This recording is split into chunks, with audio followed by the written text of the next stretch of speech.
Что приятно в этих южных растениях, они очень долго цветут. Вот уже месяц они цветут и даже не останавливаются. Это вам не розы или тюльпаны. Я бы даже не сказал, что наш дом какой-то небоскреб. Вот рядом небоскребы, это точно. А это просто многоэтажный дом, почти как панельный, можно сказать. Вот обратная сторона медали, а точнее Марины. Видно, что здесь еще свободнее. Потому что, я говорю, ничего нет. Почти что совсем ничего. Все суда по струнке пришвартованы, как в порту Новороссийска. Не дай бог. Здесь лодочки тоже есть, но в гораздо более усеченном варианте. И такие, скорее, более технические, судя по всему. Одни вот поплыли куда-то, и жизнь им недорога, отмечают что-то, причем в будний день. Но, видимо, на это есть разрешение. Просто туристов нет, и все остальные на приколе. Что нам лично еще очень не нравится вот в этих вот стекляшках, это открывающиеся на 1/3 окна. Еще к тому же, когда они открываются вниз, как-то все это как на каком-то складе. Надо сказать, что у нас в квартире они вообще не открываются, потому что давно заклинили. Здесь довольно много выездов таких к заливу. Действительно, больше такая спальная часть района. Мусорный катер, как в Венеции, доставляет мусорные баки. Экология. Посмотрели мы где-то тут несколько предложений, но как-то вот не то. Квартира все-таки должна быть своя. Все должно сойтись. Огромнейший корабль, длиной примерно в половину местного квартала. В мирное время он вообще здесь не стоял на одном месте, только для того, чтобы высадить одних и посадить следующих. А сейчас какие огромные убытки. Я себе прекрасно представляю, закрыв свою ИП в прошлом году.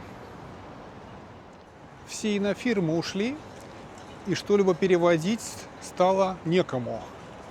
Соответственно, накрылись бюро переводов, все переводчики оказались на улице, ну и мой словарь тоже стал никому не нужен. Поэтому я все ликвидировал, подчистил концы, забрал сервер из дата-центра и аривидерчи.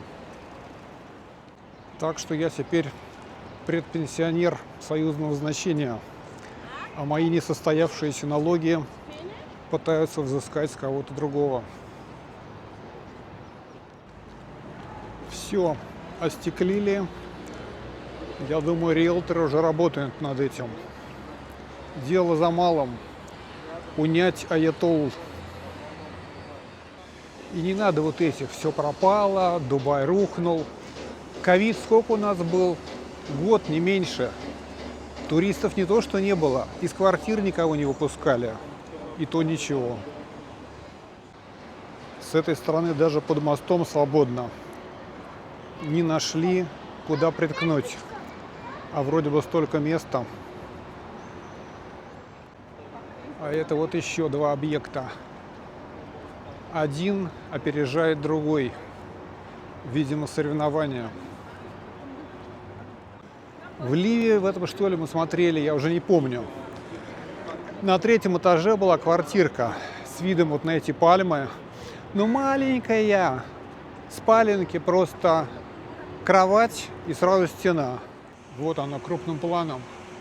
Я говорю, если стекла вставили, уже все, на мази. Можно получать ключи в правкоме. Симпатичная мечеть и эти золотые башни, которые на поверку скорее медные. И за мечетью еще стройка одна, причем не маленькая. Марина разрастается, точно. Что-то будет.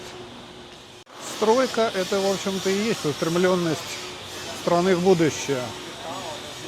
Все новое, на новом фундаменте. Вот он, номер 9, где мы смотрели.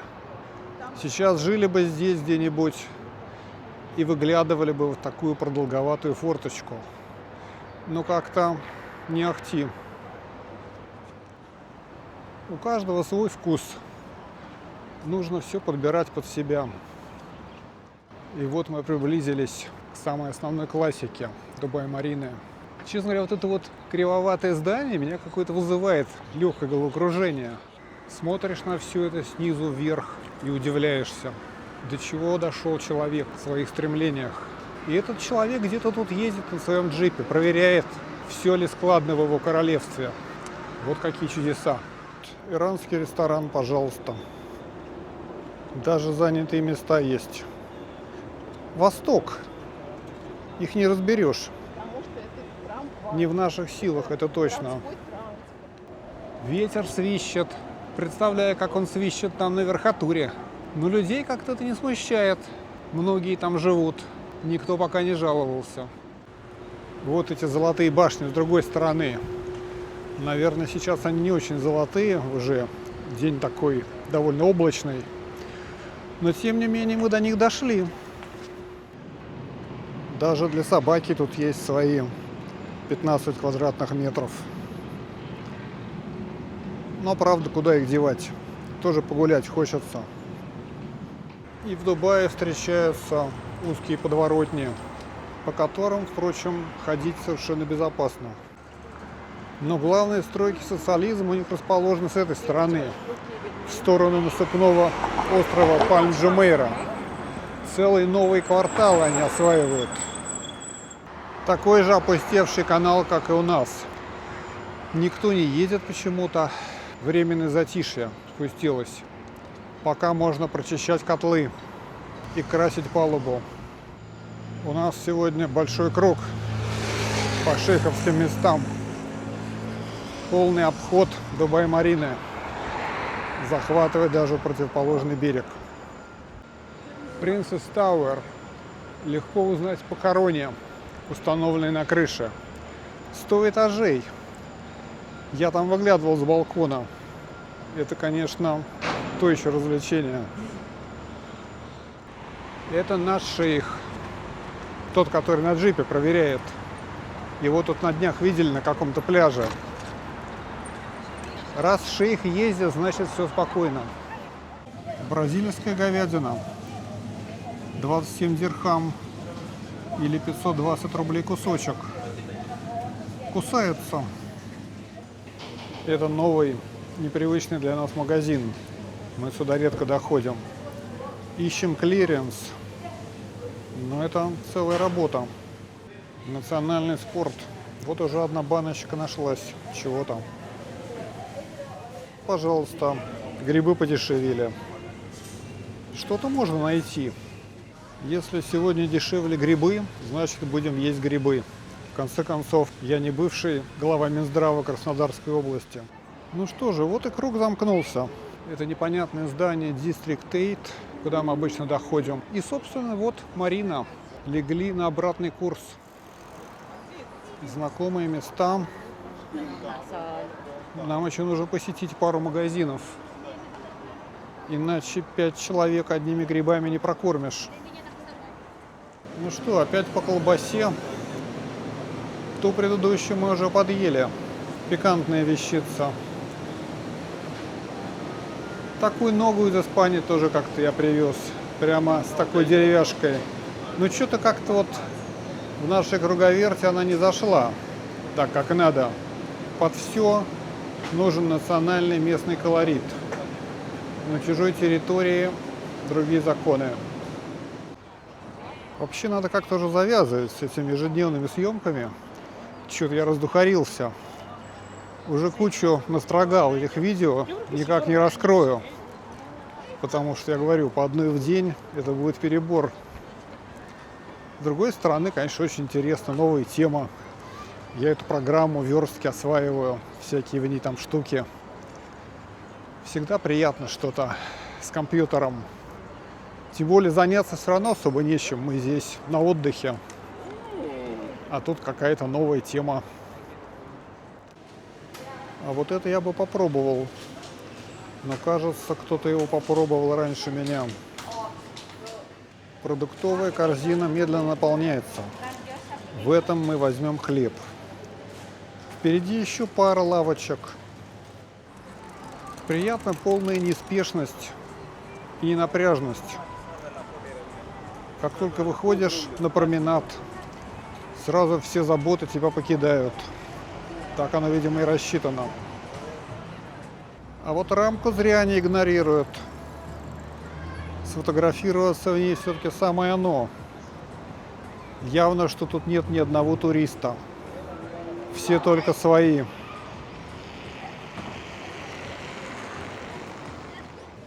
То ли дело наш Карфур. Всегда знает, чем порадовать человека. Вот у них йогурт в 2-литровых баклажках. 11,49. Это где-то 220 рублей. Но это 2 кило. Мясо все-таки не осилили в этот раз. Но куру взяли. Дубай, кругом Дубай. В первый сезон мы такие покупали маечки. Но сейчас уже как-то перешли к другим. Снова в ход пошли холщовые сумки. Кстати, с английских курсов. Очень рекомендую. На правах бесплатной рекламы. Без английского здесь никуда. Вернулись на свою тихую пристань. Как раз к ужину.